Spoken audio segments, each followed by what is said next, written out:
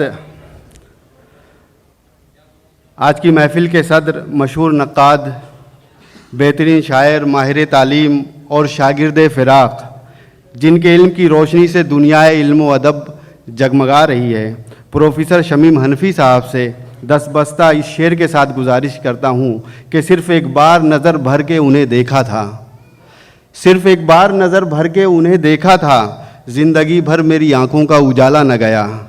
میں درخواست کر رہا ہوں پروفیسر شمیم حنفی صاحب سے کہ تشریف لائیں اور خطبہ صدارت پیش کریں.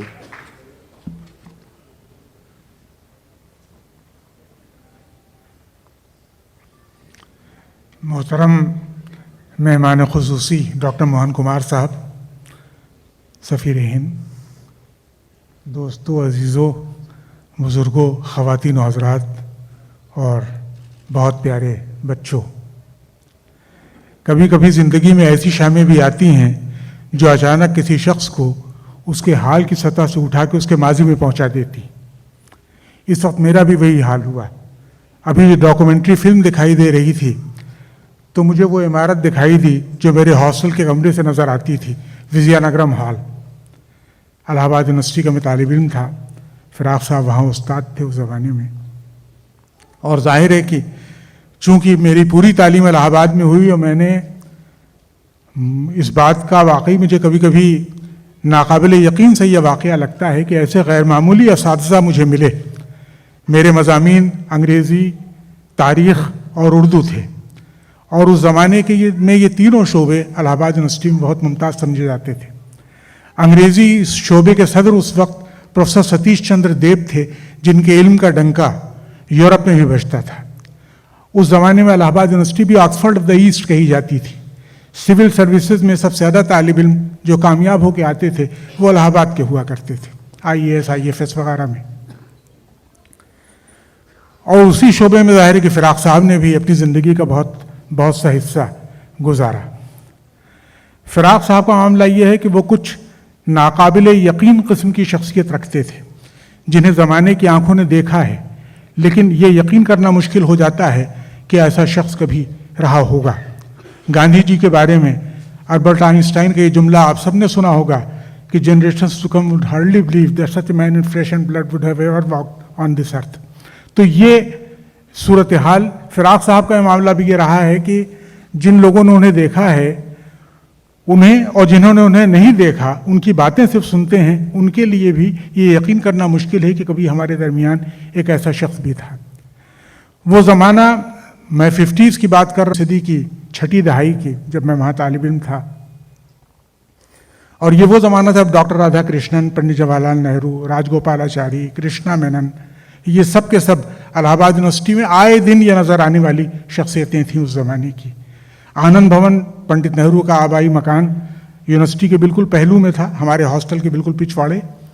اور فراق صاحب نے جس ہاسٹل میں اپنی طالب علمی کے زمانہ گزارا تھا اس سے بہت قریب. تو یہ ساری چیزیں ایسا معلوم ہوتا ہے کہ ایک پورا دور ہے، اور ایک ظاہر ہے کہ اس کی تاریخ جو ہے ہندوستان کی پوری تاریخ پر ثبت ہے. یہ بھی عجیب اتفاق ہے کہ الہ آباد ایک سنگم کے لیے بھی جانا جاتا ہے، گنگا جمنا سرسوتی کا سنگم. اور الہ آباد یونیورسٹی کی فضا میں کئی تہذیبوں کا سنگم آپ کو فراق صاحب کی ذات میں دکھائی دیتا ہے.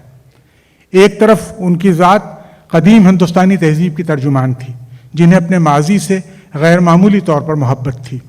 دوسری طرف ان کی ذات اس ہند اسلامی تہذیب کی ترجمان بھی تھی جس نے 11ویں صدی عیسوی کے بعد آنے کے بعد ہندوستان کی قدیم تہذیب سے جس کا مکالمہ قائم ہوا.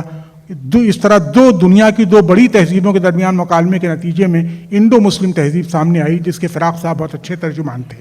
ظاہر ہے کہ ایک تو کائست ہونے کی حیثیت سے جو ہمیشہ اردو اور فارسی کی پرورش کرنے کے لیے مشہور رہا ہے جو طبقہ ہمارے یہاں. دوسرے یہ کہ فراق صاحب شاعر اردو کے تھے. تیسری روایت ان کے ہاں یہ تھی کہ وہ زندگی انہوں نے انگریزی کے ایک استاد کے طور پر گزاری. تو اس طرح وہ مغرب کی پوری روایت، انگریزی کی پوری روایت، یعنی رینیساں کے بعد سے لے کر یورپ میں جس قسم کی فکر کو، جس قسم کی تہذیب کو فروغ ملا تھا، اس کے ترجمان بھی فراق صاحب بن کر کے آئے. تو اس طرح فراق صاحب کی ذات میں 3 روایتوں کا سنگم ہمیں دکھائی دیتا ہے. انہوں نے ظاہر ہے کہ جس قسم کی شاعری کی اس زمانے میں، آپ یہ دیکھیے کہ اردو شاعری جس کے بارے میں بہرحال جانتے ہیں کہ ہندوستان کی تمام زبانوں میں تقریباً 300-350 برس کی تاریخ پر اردو شاعری کی داستان پھیلی ہوئی ہے.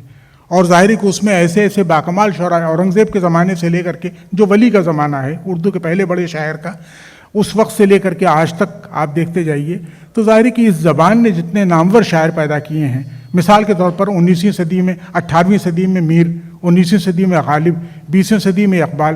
اب غالب کے زمانے میں بھی آپ دیکھیے کہ 19ویں صدی میں اس پائے کا کوئی شاعر ہندوستان کی کسی زبان میں غالب کے مقابلے کا کوئی شاعر اس وقت موجود نہیں تھا. دنیا میں تو ضرور شعراء تھے. غالب کے معاصرین میں اس زمانے میں ہائینے تھے جرمنی میں، والٹ وٹمن تھے امریکہ میں، پشکن تھے روس میں، انگلستان کے رومانی شعراء تھے، باڈلیئر تھے فرانس میں. یہ سب غالب کے کانٹمپریریز ہیں، ایک ہی زمانے کے شعراء ہیں. عجیب کہکشاں، ایک گیلیکسی سی پوری دنیا میں بکھری ہوئی ہے. لیکن واقعہ یہ ہے کہ ہمارے یہاں غالب کی ذات بالکل الگ دکھائی دیتی ہے. یہی صورتحال فراق صاحب کے ساتھ ہے کہ فراق صاحب کے زمانے میں اردو غزل کے بہت سے نمائندہ شعراء ہمارے ملک میں موجود تھے. فانی، اصغر، حسرت، یگانہ، جگر، یہ سب اپنی اپنی جگہ بہت باکمال شعراء تھے. لکھنؤ میں عزیز، صفی، ثاقب، یہ سب. لیکن فراق کی غزل ان میں الگ سے پہچانی جاتی ہے. فراق صاحب کی عجیب بات یہ ہے کہ اس زمانے میں اپنی روایت میں جذب ہوتے ہوئے بھی انہوں نے اپنا چہرہ ایک الگ سے دنیا کے سامنے پیش کیا، اور اس کو فراق صاحب کے ذریعے جو غزل ہمارے سامنے آئی، جو شاعری ہمارے سامنے آئی، وہ بہت مختلف ہے. مثلا یہ کہ اردو میں فراق صاحب کی شہرت ایک غزل گو کی حیثیت سے زیادہ ہے. غزل کی شاعری عشقیہ شاعری ہے، بنیادی طور پر غنائی شاعری، لیریکل اور لو پوئٹری کے طور پر مشہور ہوئی ہے.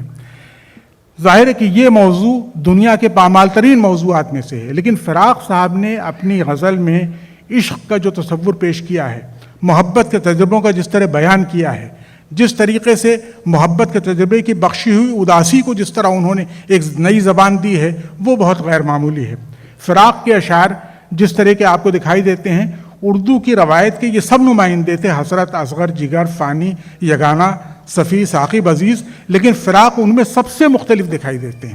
اور سبب اس کا یہ ہے کہ فراق کی ذات میں جو پھیلاؤ ہے، قدیم ہندوستان کی تہذیب، انڈو مسلم تہذیب، جدید مغربی تہذیب، یورپ کی تہذیب، ان سب کے سنگم سے ملنے کے بعد جو ایک نئی چیز پیدا ہوئی تھی، وہ ظاہر ہے کہ ہمیں کہیں اور دکھائی، کسی اور شاعر کے ہاں نظر نہیں آتی. اور یہی وجہ ہے کہ آپ دیکھیں تو فراق کے یہاں غزل میں بھی جو فارسی غزل کا دنیا میں کوئی جواب نہیں ہو. ظاہر ہے کہ فارسی غزل تو یہ کہنا چاہیے کہ دنیا کی جو عظیم ترین شاعری ہے اس کے جو نمائندے کہے جا سکتے ہیں، ان میں حافظ ہیں، بیدل ہیں، نظیری ہیں، صائب ہیں، یہ سب یعنی اس میں. لیکن یہ کہ اردو غزل کو فراق نے جو لہجہ عطا کیا ہے وہ بھی بہت عجیب ہے، جس کی اردو غزل کی تاریخ میں بھی مثالیں نہیں ملتی. مثلا میں آپ کو کچھ ان کے شعر سناتا ہوں. دیکھیے اس طرح کے: تمام خستگی و ماندگی ہے عالم ہجر. ہجر مانے برہ، جدائی. تمام خستگی و ماندگی ہے عالم ہجر، تھکے تھکے سے یہ تارے، تھکی تھکی سی یہ رات.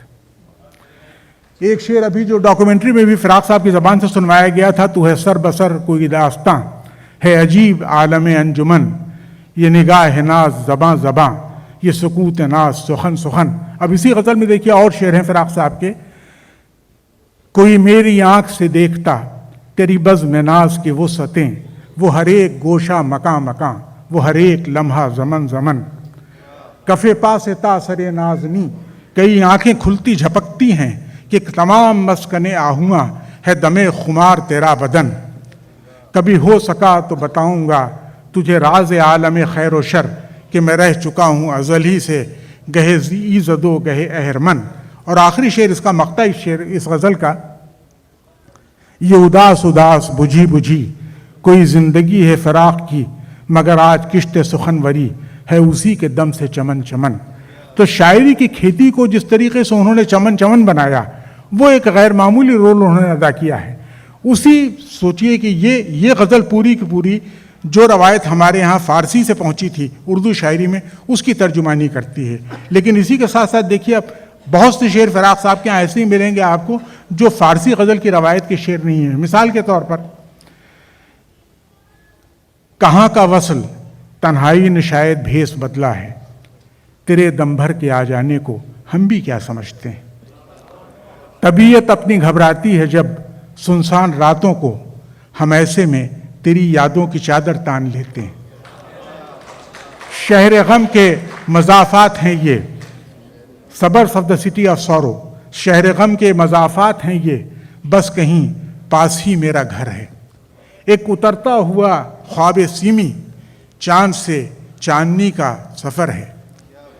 کہاں وہ خلوتیں دن رات کی، اور اب یہ عالم ہے کہ جب ملتے ہیں دل کہتا ہے کوئی تیسرا بھی ہو۔ یعنی دو محبت کرنے والے بھی کبھی یہ ضرورت محسوس کرتے ہیں کہ اب ان کے درمیان کوئی تیسرا بھی ہونا چاہیے۔ ظاہر کہ تیسرا اشارہ اولاد کی طرف نہیں ہے۔ تو یہ کہنے کا مطلب یہ ہے کہ یہ ایک فراق صاحب نے اردو میں جس قسم کا ایک نیا طرز احساس پیدا کیا، ایک نئی زبان زبان کے طور پر دیکھیے، مثلا آپ تصور کر سکتے ہیں کہ اردو غزل میں یہ مصرع بھی کہا جا سکتا ہے کہ بدھ نے سچ ہی کہا تھا کبھی سروم دکھا۔ مہاتما گوتم بدھ کے قول کو غزل کی زبان میں اس طریقے سے بھر دینا یہ بہت غیر معمولی بات ہے۔ جس زمانے میں فراق صاحب الہ آباد میں تھے وہ زمانہ ہندی ادب کا ہی بڑا روشن دور تھا۔ وہاں پر سمترانندن پنت تھے، مہادیوی ورما تھی، اور یہ سب یونیورسٹی کے آس پاس رہا کرتے تھے۔ ہرونش رائے بچن تھے، ایلا چند جوشی تھے، ڈاکٹر رام کمار ورما تھے، یہ سب لوگ وہاں موجود تھے۔ سب سے بڑا شاعر تو مہاکوی نرالا تھے وہاں پر اس زمانے میں، اردو کے شاعر کے طور پر فراق۔ اور ظاہر ہے کہ یہ آپ دیکھیے تو ایک عجیب و غریب وہ دنیا تھی جس میں ہندی اور اردو یا یہ کہ دو الگ الگ روایتیں بظاہر کس طریقے سے مل جاتی ہیں، ان کا جادو آپ کو فراق کی زبان میں بھی دکھائی دیتا ہے۔ اس جادو کا اظہار غزل کے شعروں میں تو خیر ہوا ہی ہے۔ مثال کے طور پر جن کی تعمیر عشق کرتا ہے، کون رہتا ہے ان مکانوں میں، تم مخاطب بھی ہو قریب بھی ہو، تم کو دیکھیں کہ تم سے بات کریں۔ اس دور میں زندگی بشر کی بیمار کی رات ہو گئی ہے۔ یا یہ کہ اور آپ دیکھیں اگر تو فراق کے یہاں نظمیں انہوں نے کم کہی ہیں، لیکن دو نظمیں ان کی ایسی ہیں جو اردو نظم کی پوری تاریخ میں الگ سے پہچانی جاتی ہیں۔ ان میں ایک نظم ہے آدھی رات کو، اور وہاں اس نظم کی خوبی یہ ہے کہ فراق صاحب جس گھر میں رہتے تھے، ابھی آپ اس فلم میں اس مکان کا نقشہ دیکھ رہے تھے کہ سامنے درخت بہت سے دکھائی دیتے ہیں، ایک اجاڑ سا برآمدہ ہے، تنہا رہتے تھے وہ، ظاہر ہے کہ بیوی ان کی اپنے وطن چلی گئی تھی گورکھپور، اور فراق صاحب اکیلے رہا کرتے تھے۔ ایک ملازم ان کی خدمت کے لیے وہاں موجود تھا۔ شام کو یونیورسٹی کچھ طالب علم آ جاتے تھے، کچھ اساتذہ آ جاتے تھے، آمنے سامنے بہت سے لوگ رہا کرتے تھے۔ وہ پورا منظر، وہیں پر پریاگ کا اسٹیشن تھا، ریلوے اسٹیشن، فراق صاحب کے گھر سے تھوڑی دور پر۔ اس اسٹیشن کے اس زمانے میں موٹروں کا اتنا چلن تو عام ہوا نہیں تھا، اب تو ہرکس و ناکس دکھائی دیتا ہے، لیکن اس زمانے میں ظاہر کہ اکے چلتے تھے، تانگے چلتے تھے، کچھ رکشے وہاں چلنے لگے تھے۔ تو اس کا جب وہ ذکر کرتے ہیں فراق صاحب، تمولیوں کی دکانیں سڑک پر دکھائی دیتی تھیں۔ اب دیکھیے اس نظم میں ایک جہاں ذکر کرتے ہیں، تمولیوں کی دکانیں کہیں کہیں ہیں کھلی، کچھ اونگتی ہوئی بڑھتی ہیں شاہراہوں پر، سواریوں کے بڑے گھنگروؤں کی جھنکاریں، کھڑا ہے اوس میں چپ چاپ ہر سنگار کا پیڑ، دلہن ہو جیسے حیا کی سگندھ سے بوجھل، کہ جیسے سینکڑوں پریاں گلابیاں چھڑکائیں، کہ جیسے سینکڑوں بندیویوں نے جھولے پر ادائے خاص سے ایک ساتھ بال کھول دیے۔ کہاں سے آتی ہے مد مالتی لتا کی لپٹ، یہ رس کا سیج، یہ سکمار، یہ سکومل گات، نین کمل کی جھپک، کامروپ کا جادو۔ ایک آدمی ہے کہ اتنا دکھی ہے دنیا میں، نہ مفلسی ہو تو کتنی حسین ہے دنیا، زمانہ کتنا لڑائی کو رہ گیا ہوگا، میرے خیال میں اب 1 بج رہا ہوگا۔ یا اسی میں جہاں اسی نظم میں کہتے ہیں کہ قریب چاند کے منڈلا رہی ہے ایک چڑیا، بھنور میں نور کے کروٹ سے جیسے ناؤ چلے، کہ جیسے سینے شاعر میں کوئی خواب پلے، وہ خواب سانچے میں جس کے نئی حیات ڈھلے، وہ خواب جس سے پرانا نظام غم بدلے۔ تو کہنے کا مطلب یہ کہ آپ یہ دیکھیں کہ سامنے کے مناظر ہیں یہ، بالکل ان کو کس طریقے سے فراق صاحب نے شاعری کہا جاتا ہے۔ بعض شعراء کے بارے میں اور آؤٹ آف فراس کے بارے میں یہ بات کہی گئی ہے کہ اگر وہ مٹی کو بھی ہاتھ لگائے تو وہ سونا شاعری بن جاتی ہے۔ تو فراق صاحب کے یہاں معاملہ یہ ہے کہ ان کی نظموں میں چاہے وہ نیم کے پیڑ کا ذکر کر رہے ہوں،